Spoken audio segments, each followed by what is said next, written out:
बुराई पर अच्छाई की जीत। दशहरे के इस त्योहार में रावण को जलाना इस बात का प्रतीक है कि हम अपने जीवन में तमाम बुराइयों का खात्मा करके एक खुशहाल जिंदगी जी सकते हैं और उसी तरह अपने निवेश में भी अगर आप बुरी आदतों से छुटकारा पा ले तो न सिर्फ आपका निवेश सही होगा बल्कि आपके सारे लक्ष्य भी आसानी से पूरे हो जाएंगे।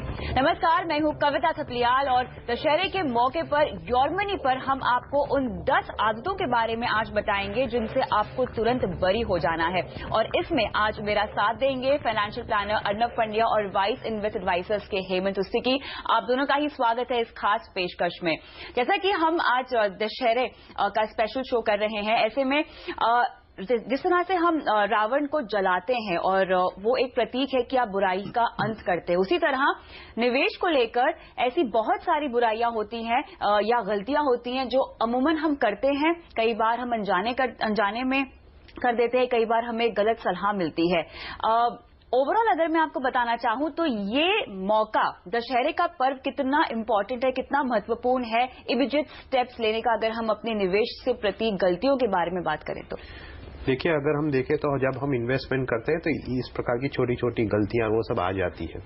अब जब आप एक स्पेशल एफर्ट करके आप अवेयर हो कि आपको इन गलतियों को निकालना है और इस दशहरे के अवसर पर आप ये एक कॉन्शियस एफर्ट कर रहे हो, तो वो एक by itself is a big step, क्योंकि इस प्रकार की जानकारी आपके पास होना और उस हिसाब से एक्शन लेना is actually the first step जो हर एक को लेना चाहिए। और इस अवसर पर लेना एक अच्छी शुरुआत है जिसको यहाँ से शुरू करके एक अपना लॉजिकल कंक्लूजन तक ले जानी चाहिए। चलिए हेमंत जी, यहाँ पर शुरुआत करते हैं। पहली आदत जो कि बहुत छोटी सी चीज है, मेरे ख्याल से हर किसी को ये आदत बनाकर रखनी चाहिए लेकिन नहीं करते हैं, घर का बजट नहीं बनाते हैं लोग। कितनी बड़ी गलती है और कैसे आगे चलकर ये भारी पड़ती है? कविता, आई थिंक बहुत बड़ी गलती है ये। जैसा आपने कहा, ये छोटी सी बात है। हम जब भी कुछ बड़ी चीज खरीदते हैं, घर खरीदते हैं या गाड़ी खरीदते हैं, कुछ भी बड़ी चीज खरीदते हैं, बड़ी सामान खरीदते हैं, तो हम जनरली एक बजट बना के चलते हैं कि चलिए हमें अगर घर बनाना है तो हमें 50 लाख का घर लेना है या 1 करोड़ का घर लेना है। लेकिन जब घर खर्चे की बात आती है हम वहां पे बजटिंग नहीं करते हैं। बजटिंग ना करने का सबसे बड़ा नुकसान ये है, इसका मतलब ये है कि आपके जो एक्सपेंसेस हैं, खर्चे हैं, उसके ऊपर कोई भी कंट्रोल नहीं है और उसका सीधा सीधा असर आप कितना पैसा हर महीने अपनी इन्वेस्टमेंट के लिए बचा पाएंगे उसके ऊपर पड़ता है। क्योंकि हमारे जितने भी गोल्स हैं, जो भी हम अचीव करना चाहते हैं, वो सब उस पर डिपेंड करता है कि हम हर महीने कितना पैसा लगाते हैं। दूसरी बात, अगर आप बजट नहीं बनाएंगे इसका मतलब यह है कि आपको पता नहीं है कौन से खर्चे आप कम कर सकते हैं, कौन से खर्चे बहुत जरूरी हैं। बजट बनाना बहुत ही इंपॉर्टेंट है क्योंकि वहां से आप जो अपने एक्सपेंसेस हैं उनको कंट्रोल करना शुरू करते हैं। और मुझे लगता है एक सबसे इंपॉर्टेंट चीज बजट में क्या है, अगर आप बजट बनाते हैं, प्रैक्टिकल बजट बनाते हैं और उसको अगर आप स्टिक करते हैं, उसको आप फॉलो करते हैं, तो आप कभी भी ऐसी सिचुएशन में नहीं होंगे कि आपको कहीं कंप्रोमाइज करना पड़े। हम जब भी बजट की बात करते हैं लोगों को लगता है कि शायद कहीं कंप्रोमाइज करना पड़ेगा। इनफैक्ट मुझे लगता है बजट अगर आप करें तो कहीं पे कंप्रोमाइज नहीं करना पड़ेगा, इन्वेस्टमेंट का पैसा आपके पास हमेशा रहेगा। एक और इम्पोर्टेंट चीज, घर में जो बच्चे हैं, अगर आप बजट बनाते हैं तो उनको इस प्रोसेस में आप शामिल कर पाएंगे और उस उम्र से अगर आप उनको वहां शामिल करें तो जब वो बड़े होंगे उन्हें पता चलेगा कि पैसे की कीमत कैसे है, किस तरह से अपने खर्चों को सीमित रखना है और किस तरीके से इन्वेस्टमेंट करना है। बिल्कुल, साथ ही अगर आप सही तरीके से अपना महीने का बजट बनाएंगे तो आपको ये अंदाजा हो जाएगा कि आप कितना बचा पाते हैं और उसमें से आप कितना निवेश कर पाएंगे। आपके लक्ष्य को आप अगर आइडेंटिफाई कर ले साथ ही, तो निवेश की रणनीति बनाना काफी हद तक आसान हो जाएगा। आगे बढ़ते हैं और अगली बुरी आदत जिसको तुरंत प्रभाव से आपको बदल देना चाहिए वो है अपनी कर्ज की प्लानिंग करना। कई बार हम देखते हैं जैसे कि अब त्योहारी सीजन चल ही रहा है, लोग शॉपिंग करते हैं, अपने ऊपर कई तरह के लोन ले लेते हैं और उनका लोन पोर्टफोलियो बड़ा होता ही जाता है लगातार। यहाँ पर किस तरह से इस पर अंकुश लगाना बहुत जरूरी है? 2 चीजें रहती है। पहली बात तो कि आप कितना कर्ज ले सकते हैं, वो एक चीज होती है। लोग ये देखते हैं कि हम कितना कर्ज ले सकते हैं, वो तो आप जितना कमा सकते हैं उसमें से आप एक स्पेसिफिक अमाउंट का कर्ज वापस भर सकते हैं। लेकिन दूसरी जो इम्पोर्टेंट चीज है कि आपको कितना कर्ज लेना चाहिए आपके सर्कमस्टांसिस के हिसाब से, इस बात पर ध्यान नहीं देते क्योंकि हर एक आदमी के लक्ष्य अलग रहते हैं, उनकी सिचुएशन अलग रहती है। इसीलिए ऐसा जरूरी नहीं है कि क्योंकि आप कर्ज ले सकते हैं तो आपको लेना चाहिए। फॉर एग्जाम्पल एक सिंपल सी चीज है कि आपके पास क्रेडिट कार्ड है, क्रेडिट कार्ड में बैंक ने अपने हिसाब से आपको एक लिमिट दी हुई है। अब सिर्फ क्योंकि बैंक ने एक लिमिट दी है इसका मतलब ये नहीं कि आपकी पूरी लिमिट इस्तेमाल कर ले। आपको ये देखना चाहिए कि कितना मैं अमाउंट रेगुलरली पे कर सकता हूं, उतना ही खर्च करें। क्योंकि लोग क्या करते हैं कि क्योंकि बेनिफिट अवेलेबल है तो वो ले लेते हैं और ये स्प्रेड होता है। यानी कि क्रेडिट कार्ड से आगे जाके कई लोग अपने ओवरड्राफ्ट अकाउंट खुलवा देते हैं क्योंकि बैंक फैसिलिटी देता है। अभी उसमें क्या होता है कि आप यूज करने जा रहे हो, इंटरेस्ट आ जाता है। तो इस प्रकार से जब आप पूरी चीज जोड़ देते हैं तब आपका ओवरऑल कर्ज इतना बड़ा हो जाता है कि वो आप एक साइकिल में आ जाते हैं कि आप इंटरेस्ट चुकाना और पुराना कर्ज वापस करने में ही आपका पूरा समय जाता है। तो उसमें जो कंस्ट्रक्टिव चीज है यानी कि वेल्थ एक्यूमुलेशन, उसमें आप पीछे रह जाते हैं। इसीलिए कर्ज पर कंट्रोल करना बहुत जरूरी है और आप ये देखिए कि आपके लिए कितना जरूरी है और आप कितना कर्ज बेयर कर सकते हैं, उतना ही कर्ज लीजिए। बिल्कुल, आगे चल के आपकी क्रेडिट स्कोरिंग भी खराब हो सकती है अगर आप कर्ज लेकर समय पर उसको नहीं चुका पाते हैं। तो आगे बढ़ते हैं और तीसरी आदत जिसका छुटकारा आपको पा लेना चाहिए, और इस आदत के लिए तो लगातार हम अपने शो पर भी लोगों को हिदायत देते रहते हैं, वो है इंश्योरेंस और निवेश को अलग अलग रखना। कई बार लोग इंश्योरेंस प्रोडक्ट में इन्वेस्टमेंट कर लेते हैं, मनचाहा जो रिटर्न चाहते हैं वो उन्हें नहीं मिल पाता है और बड़े अरसे के बाद रियलाइज होता है, पता चलता है कि ये तो गलत निवेश था। कैसे तुरंत प्रभाव से हमें इस आदत का पतन कर देना चाहिए इस दशहरा? देखिए, ये बहुत इंपॉर्टेंट है कविता। मेरा ये मानना है कि हमारे देश में बहुत ज्यादा इन्वेस्टर ऐसे हैं जो ऐसे प्रोडक्ट में इन्वेस्ट करते हैं जिसको हम इन्वेस्टमेंट का इंश्योरेंस प्रोडक्ट बोलते हैं। उसके दो कारण हैं। एक तो उनको लगता है कि कन्वीनियंस है, एक ही प्रोडक्ट में अगर दोनों चीज मिल रही है तो क्या बात है। दूसरी बात, क्योंकि ऐसे प्रोडक्ट जो ट्रेडिशनल इंश्योरेंस प्रोडक्ट है वहां पे आपको रिटर्न जो है वो गारंटेड रिटर्न मिलती है। हाँ, हम ये नहीं देखते कि हमें 6% मिल रहा है, 7% मिल रहा है, क्योंकि आपको बताया जाता है कि 10 या 15 साल के बाद आपको इतना पैसा मिलेगा, तो आपका पूरा ध्यान जो है वो वहां पे रहता है। दूसरी बात, इसमें जो इंश्योरेंस कॉम्पोनेंट है वो बहुत कम है। हालांकि उसमें आप प्रीमियम दे रहे हैं, सब कुछ दे रहे हैं, लेकिन जो इंश्योरेंस आपको मिलता है वो आपकी जरूरत से बहुत कम मिलता है। तो आप क्या कर रहे हैं, आप ऐसे प्रोडक्ट में पैसा लगा रहे हैं 15-20 साल के लिए जहां पे रिटर्न के नाम पे आपको 5 या 6% रिटर्न मिल रहा है, जबकि आपको इन्फ्लेशन को बीट करना है। अगर मैं लॉन्ग टर्म की बात करूं, 7% का इन्फ्लेशन है तो कहीं ना कहीं कम से कम 10-12% का रिटर्न आपका होना चाहिए, वो आपको नहीं मिल रहा। आपकी जरूरत है 1 करोड़ के इंश्योरेंस की, आपको मिल रहा है 10 या 15 लाख का। तो आपने इंश्योरेंस भी लिया, प्रीमियम भी पे किया, ठीक से इंश्योरेंस प्रोडक्ट भी खरीदा, लेकिन अगर कोई अनफॉर्चुनेट इवेंट होता है तो आपकी जो फैमिली है, आपके जो फाइनेंशियली डिपेंडेंट लोग हैं, उनको जो सिक्योरिटी मिलनी चाहिए वो सिक्योरिटी नहीं मिलती है। तो बहुत इंपॉर्टेंट है कि इन्वेस्टमेंट कम इंश्योरेंस प्रोडक्ट में इन्वेस्ट ना करके अपनी इंश्योरेंस और इन्वेस्टमेंट की नीड्स को अलग करें। इंश्योरेंस के लिए हम हमेशा बोलते हैं जैसे टर्म प्लान है उस तरह के प्रोडक्ट में, ताकि सस्ता मिले और जितना आपको इंश्योरेंस चाहिए उतना मिले। इंश्योरेंस के लिए बहुत सारे ऑप्शंस हैं, मार्केट लिंक प्रोडक्ट हैं, जैसे मान लीजिए म्यूचुअल फंड की जो ऑप्शन है वहां पे लीजिए। वहां पे अगर आप 10-15 साल के इन्वेस्ट करते हैं आपका रिटर्न जो है कहीं बेहतर होगा। तो दोनों एंगल से अगर मैं देखूं तो दोनों को अगर अलग अलग करके रखें, इंश्योरेंस और इन्वेस्टमेंट को, तो वो सही ज्यादा है। मुझे लगता है अगर जो भी इन्वेस्टर्स ने इसको शुरुआत की है, जितना जल्दी हो सके उसको रिव्यू करें। और मैं ये नहीं कह रहा हूं कि कल से आप इसको बंद कर दें, रिव्यू करें और 2-3 चीजें देख लीजिए कि आपके खर्चे कितने हैं, कितना समय आपने दिया है, क्या आपकी सरेंडर वैल्यू है, वो सब देख के कोशिश कीजिए सबसे पहले उनको बंद कीजिए। जहां कर सकते हैं, जहां पैसा निकाल सकते हैं वहां निकालिए।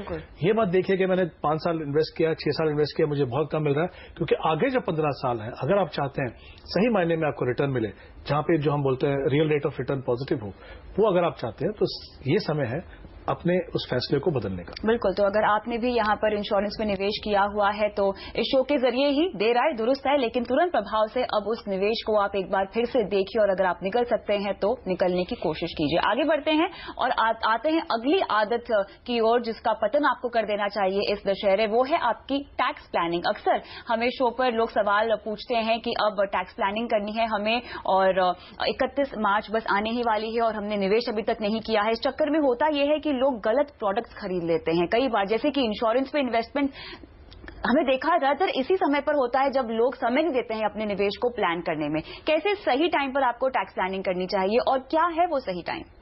देखिए, सही टाइम तो अप्रैल ही होता है, लेकिन लोग क्योंकि फरवरी मार्च में इतने फाइनेंशियल प्रेशर में आ जाते थे तो वो अप्रैल में इस प्रकार का इन्वेस्टमेंट कर नहीं सकते। अभी एंड ऑफ द ईयर इस प्रकार का टैक्स प्लानिंग करने में रिस्क क्या है कि आपके पास ऑप्शंस नहीं बचते। फॉर एग्जांपल, अगर आपको इक्विटी में भी इन्वेस्ट करना है तो साल के शुरुआत में किया तो आप ELSS में SIP के माध्यम से कर सकते हैं। लेकिन जब आप 1 और या 2 ही महीने बचे हुए हैं तब आप करते हैं तो आपके पास कोई ऑप्शन नहीं रहता, आपके पास चॉइस कम हो जाते हैं।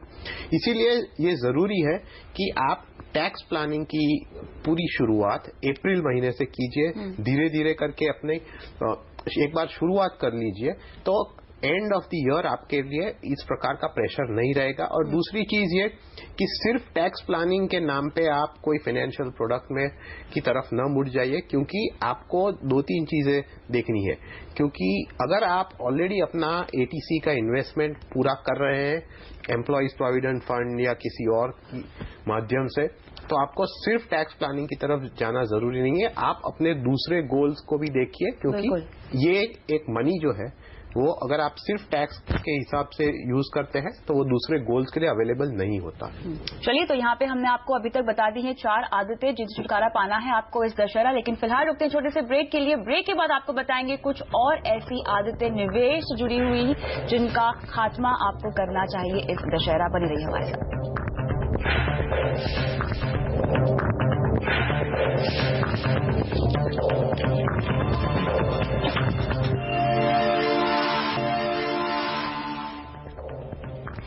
दशहरे के मौके पर हम आपको बता रहे हैं कि कैसे होना चाहिए आपके सही निवेश का शुभारंभ। जी हां, वो कौन सी 10 आदतें हैं आपके निवेश से जुड़ी हुई जिनको आपको तुरंत प्रभाव से अब बदल देना चाहिए, उनका पतन कर देना चाहिए इस दशहरा। उस पर हम कर रहे हैं विस्तार से बात। मेरे साथ बने हुए हैं हिमेश उस्तेकी और अर्नब पंड्या। आगे बढ़ते हैं और 5वीं आदत आपको हम बताएंगे, वो है अपने पोर्टफोलियो यानी अपने निवेश से कोई भी इमोशनल कनेक्शन नहीं रखना, यानी भावनाओं में नहीं बहकर आपको अपना निवेश बनाना है। ये आदत कैसे आगे चलकर भारी पड़ सकती है, हिमन जी ये समझाइए। कैसे अपने निवेश से हम जुड़े ना रहें इमोशनली? कविता, ये बहुत इंपॉर्टेंट है किसी भी इन्वेस्टर के लिए। हमने क्या देखा है कि जब आप इन्वेस्टमेंट डिसीजन लेते हो तो कुछ आपके इन्वेस्टमेंट डिसीजन जो है वो गलत होते हैं। उसके कोई भी कारण हो सकते हैं। कभी कभी क्या होता है, आपके दोस्तों ने किसी ने कुछ टिप दिया, आपने उसमें इन्वेस्ट कर दिया, या किसी एजेंट या एडवाइजर ने आके बोला, आप बिना सोचे समझे आपने इन्वेस्ट कर दिया, या खुद से कभी कुछ डिसीजन लिया और इन्वेस्ट कर दिए। आगे जाके आपको पता चला कि जो डिसीजन आपने लिए हैं या जो प्रोडक्ट आपने चुना है या जो एसेट क्लास आपने चुनी है वो शायद आपके रिस्क प्रोफाइल से, आपके गोल से मैच नहीं करती है। अगर आपको ये पता चल गया कि आपने ये गलत डिसीजन लिया है तो कहीं ना कहीं आपको फैसला लेना है कि इससे अभी बाहर कैसे निकले। प्रॉब्लम क्या है कि अगर आपने पैसा इन्वेस्ट किया, शॉर्ट टर्म पैसा इन्वेस्ट किया या लॉन्ग टर्म पैसा भी इन्वेस्ट किया, ज्यादा पैसा इक्विटी में इन्वेस्ट किया, आपको पोर्टफोलियो में लॉस दिख रहा है, तो ज्यादातर हमने क्या देखा, इन्वेस्टर लॉस बुक करना नहीं चाहते हैं। वो थोड़े इमोशनल रहते हैं कि नहीं, जब तक मेरी मूल रकम वापस नहीं आएगी मैं उसमें से नहीं निकालूंगा। हो सकता है मूल रकम आने के लिए आपको अगले 3, 4, 5 साल लग जाए। इसका मतलब क्या, अगर आप उससे बेहतर ऑप्शन में चले जाएं या किसी खराब फंड से अच्छे फंड में चले जाएं, हो सकता है अपनी लॉस भी रिकवर करें और उसके बाद प्रॉफिट भी बनाएं। दूसरा, हमने कभी कभी क्या देखा है, किसी फंड में इन्वेस्ट किया, 10 साल से इन्वेस्ट किया हुआ है और उसमें अच्छा खासा रिटर्न दिख रहा है उनको। अब यही फंड ने पिछले 3 साल में मान लीजिए अच्छा रिटर्न नहीं दिया, लेकिन अभी भी आपको जो एनुअलाइज रिटर्न है वो अच्छा दिख रहा है क्योंकि पास्ट में उसने काफी अच्छा किया है। तो फिर इन्वेस्टर बोलते हैं कि नहीं, इस फंड ने हमको बहुत अच्छे रिटर्न दिए पीछे, अब इसको हम नहीं निकालेंगे। देखिए, फंड ने जब अच्छा किया आपने उसको रखा, जब फंड अच्छा नहीं कर रहा, मैं ये नहीं कह रहा हूं कि आप 6 महीने या 1 साल अच्छा नहीं किया तो निकल जाइए, कारण होने चाहिए। अगर वो फंड ने वाकई में अच्छा नहीं किया, पीयर ग्रुप के सामने कंपैरिजन में अच्छा नहीं किया, तो कोई कारण नहीं है कि लंबे समय तक वो आपके पोर्टफोलियो में बने रहे। तो मेरा यह मानना है कि आप गलती जब आपने की उसकी वजह से सफर करते ही हैं, उसको सीधा ना करना, उसको सही ना करना, उससे आप ज्यादा सफर करते हैं। तो मुझे लगता है अगर आपको पता चले कि आपने गलती की है तो उसमें इमोशनल मत होइए, उससे अटैच मत होइए। अगर आपको जो भी फैसला लेना है अपने इन्वेस्टमेंट को सुधारने के लिए, वो करने में बिल्कुल भी देरी ना। तो क्लियरली यहाँ पे भावनाओं में नहीं बहना है, प्रैक्टिकल होकर रिटर्न देखकर आपको डिसाइड करना है कि आपको फंड में रहना चाहिए, निवेश में रहना चाहिए या नहीं। लेकिन आगे बढ़ते हैं। अगली बुरी आदत ये होती है कि आप नए विकल्प जो भी आते हैं उसमें निवेश करने का मन रखते हैं, उसे समझना नहीं चाहते और सीधा निवेश कर देते हैं। और कई बार ये हमने देखा है कि युवाओं के साथ होता है, क्योंकि नया नया निवेश करना वो शुरू करते हैं, निवेश विकल्प की जानकारी नहीं होती है सही तरीके से और इसमें निवेश कर देते हैं। कितनी बड़ी समस्या है ये? जब आप शुरुआत करते हो और आपको जानकारी ना हो तो ये स्वाभाविक है, कई बार आप एक्साइट हो जाते हो और उसमें ये सब एडिशनल चीजें अपने पोर्टफोलियो में इंक्लूड कर देते हो। लेकिन ये प्रोसेस तो फिर भी आगे जाके भी चालू रहता है, क्योंकि आप देखते हो कि काफी सारे लोग, कोई नया फंड आया, नया फंड देखा तो वो अपने पोर्टफोलियो में ऐड कर लिया। तो एंड ऑफ द रिजल्ट क्या होता है कि उनके पास 20-25 म्यूचुअल फंड अपने पोर्टफोलियो में होते हैं। ऐसा नहीं है कि म्यूचुअल फंड्स पे ये सीमित है, बिल्कुल। काफी सारे लोग 25 25-30 इंश्योरेंस पॉलिसीज इकट्ठा करते हैं। इसी तरह से लोगों के पास 25-30 फिक्स डिपॉजिट्स भी होती है। तो ऐसा ना हो कि आपने कहीं कुछ और नया देखा तो उससे आप अट्रैक्ट हो जाए। आपको पहले ये देखना चाहिए कि वो मेरे फाइनेंशियल प्लान में किस तरह आता है और क्या मुझे ये ऐड करना चाहिए या नहीं, क्योंकि काफी बार ऐसा ही होता है कि आपके पास जो एग्जिस्टिंग रूट्स है उसमें अगर आप निवेश करें तो वो आपके लिए अच्छा होगा as compare to just adding a new investment, वो कोई भी फील्ड में हो। आगे बढ़ते हैं और सातवीं बुरी आदत ये है कि आप बिना प्लानिंग के निवेश करते हैं। अगर आप ऐसा करेंगे तो आपके लक्ष्य सही समय पर पूरे नहीं होंगे और बहुत चांसेस है कि आप गलत निवेश भी कर लें। देखिए, जिंदगी में आप कुछ भी काम करें उसके लिए प्लानिंग करना तो बहुत जरूरी है। तो इन्वेस्टमेंट कुछ अलग नहीं है। इन्वेस्टमेंट से हमारे सपने, हमारे जितने भी ड्रीम्स हैं, हमारी फैमिली के लिए, हमारे खुद के लिए, वो सब जुड़े हुए हैं। अगर आप अच्छे से इन्वेस्टमेंट करेंगे, सही जगह पे इन्वेस्टमेंट करेंगे तो जाहिर सी बात है आपके जो भी गोल्स हैं वो आप पूरा कर पाएंगे। लेकिन वो कब होगा? जब भी होगा जब आप प्लान करेंगे। जैसे अगर आप ट्रैवलिंग करने जाते हैं, मेरा हमेशा ये मानना है कि अगर आप बिना सोचे समझे इन्वेस्टमेंट कर रहे हो, इसका मतलब ऐसा है कि आप बिना सोचे समझे घर से निकले और कहीं घूमने के लिए निकल गए। ऐसा कभी होता नहीं है। आप प्लान कीजिए। प्लान करने का फायदा क्या है? आपके पैसे को डायरेक्शन मिलती है। आप इतने मेहनत से जो पैसा कमाते हो, आप चाहते हो कि जितने भी गोल्स हैं आपके पूरे हों, उनको अगर डायरेक्शन देना है, सही एसेट क्लास चुनना है, अपने गोल्स को डिफाइन कीजिए, समय बताइए, कितना टारगेट है वो बताइए। प्लानिंग का मतलब ये 3 स्टेप्स हैं। इससे सही एसेट क्लास में इन्वेस्ट कर पाएंगे, सही तरीके से इन्वेस्ट कर पाएंगे। जब भी आपको वोलेटिलिटी मिलेगी इक्विटी में, आप निकलेंगे नहीं, क्योंकि आपको बहुत क्लियरली पता है कि मुझे अगले 10-15 साल तक ये पैसा नहीं चाहिए। तो पैसे को डायरेक्शन मिलेगी, जो रियल रेट ऑफ रिटर्न की आप बात कर रहे थे वो आपको मिलेगी, सही एसेट क्लास में आपका फायदा जाएगा। तो इन्वेस्टमेंट को प्लानिंग करना बहुत ही जरूरी है। बिना इन्वेस्टमेंट प्लानिंग किए सीधे प्रोडक्ट पे जाना मुझे लगता है काफी बड़ी गलती है और उसको सुधारने की जरूरत है। बिल्कुल, आपकी मेहनत की कमाई है, आपकी मेहनत की पूंजी है, इसीलिए प्लान करके निवेश कीजिए ताकि आपके पैसे आपको आगे चलकर कमा कर दे। इसी नोट पर रुकते हैं छोटे से ब्रेक के लिए, लेकिन बाकी बची आदतों पर करेंगे चर्चा इस ब्रेक के बाद।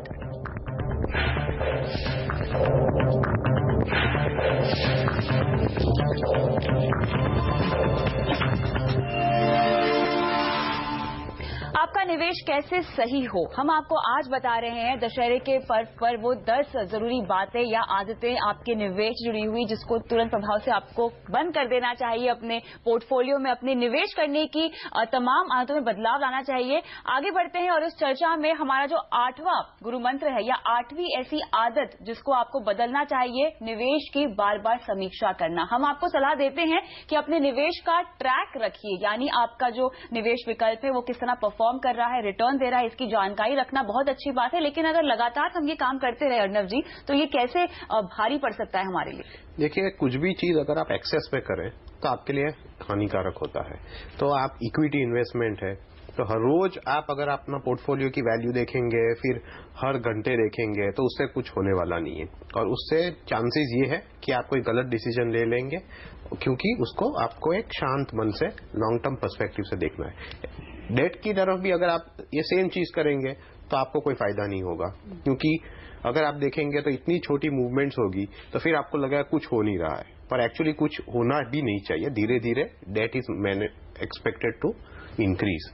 तो कौन से इन्वेस्टमेंट है और उसे किस प्रकार से मॉनिटर करना चाहिए, उसमें आपके लिए पहले ये तय करना है कि कितना समय देंगे आप, 6 महीना, 1 साल। उसके बाद अगर आप मॉनिटर करें तो ये एक सीधी चीज है, क्योंकि ये अपने इंस्ट्रूमेंट के हिसाब से ठीक रहेगा।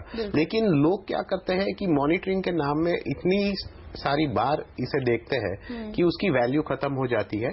और मोस्ट इम्पोर्टेंट तो ये है कि उससे कोई गलत आपका इन्वेस्टमेंट डिसीजन आ जाता है, क्योंकि आप खुद प्रेशर में आ जाते हैं कि मुझे कुछ करना चाहिए, मुझे कुछ करना चाहिए। तो ये इसको अवॉइड करने के लिए मॉनिटर कीजिए, लेकिन एक गैप के बाद। बिल्कुल समय देना चाहिए आपको अपने निवेश के विकल्प को परफॉर्म करने के लिए। लेकिन आगे बढ़ते हैं, कई बार हमने देखा है कि लोग रिटायरमेंट की जो प्लानिंग है वो बहुत लेट करते हैं। सबसे पहला गोल होना चाहिए आपकी लाइफ का, ऐसी हम सलाह देते हैं। और इस तरह के गोल्स को अगर हम टाल दें, निवेश सही समय पर नहीं शुरू करें, तो ये कितना बुरा माना जाए? देखिए, जो भी लॉन्ग टर्म गोल्स हैं, जैसे आपने बात की रिटायरमेंट प्लानिंग हो या बच्चों की एजुकेशन हो या उनकी मैरिज के लिए हो, तो ये लंबे समय के जितने भी गोल्स हैं उनकी सबसे बड़ी इशू ये होती है कि उनका टारगेट जो है काफी बड़ा होता है। यानी जितना समय आप अपने आप को देंगे उतना ही आपके लिए आसान होगा इन सब गोल्स को करने के लिए। दूसरा एक और फायदा है, जितना आप जल्दी शुरुआत करेंगे छोटे छोटी रकम से बड़े रकम बना पाएंगे, यानी पावर ऑफ कंपाउंडिंग जो बहुत ही इंपॉर्टेंट है किसी भी इन्वेस्टर के लिए, उसका फायदा होगा। डिले करने का मतलब अगर आपने 10 साल डिले किया तो आपको 3 गुना ज्यादा पैसा इन्वेस्ट करना पड़ेगा वही कॉर्पस बनाने के लिए जो अगर आपने 10 साल पहले इन्वेस्टमेंट शुरू की होती तो आप बना पाते। तो क्लियरली आप देख पाते हैं कि डिले करने का मतलब है कि आपको बहुत ही हैवी प्राइस आके फ्यूचर में देना है। जितना जल्दी हो सके, मालूम है यंग एज में बहुत कम लोग इसके बारे में सोचते हैं, लेकिन जितना भी शुरुआत कर सको शुरुआत कीजिए। आगे जैसे जैसे रकम बढ़े, सैलरी बढ़े, उसको बढ़ा दीजिए ताकि हर तरीके से आपका जो इन्वेस्टमेंट है वो हो। इक्विटी जैसी इन्वेस्टमेंट स्पेशली जो वॉलेटाइल है, वो आप उसको समय देंगे सही मायने में आपको फायदा देने के लिए। तो मुझे लगता है जितना जल्दी शुरुआत की जाए उतना ही अच्छा है। ज्यादा लालची नहीं होना चाहिए निवेश में। देखिए, ये हमारे एक बार फिर वापस आ जाते हैं इमोशंस पे। और जब भी आप कोई इन्वेस्टमेंट करते हो तो आप अपने गोल्स की तरफ ध्यान देखिए और ये भी देखिए कि व्हाट इज रेलेवेंट और कितना रियलिस्टिक है। क्योंकि काफी बार क्या होता है कि अगर इक्विटी इन्वेस्टमेंट हो तो हमारा टारगेट अचीव हो जाता है। मान लीजिए कि कोई स्टॉक है वो डबल भी हो गया है तो तब हमें दिखता है कि ये 4 गुना होगा, तो हम उस पर कोई एक्शन नहीं लेते, जबकि योर नॉर्मल प्लान सजेस्ट कि आपको कुछ करना चाहिए। उसी समय जब आप कोई और इन्वेस्टमेंट हो तो उसमें आप ग्रीड मत कीजिए।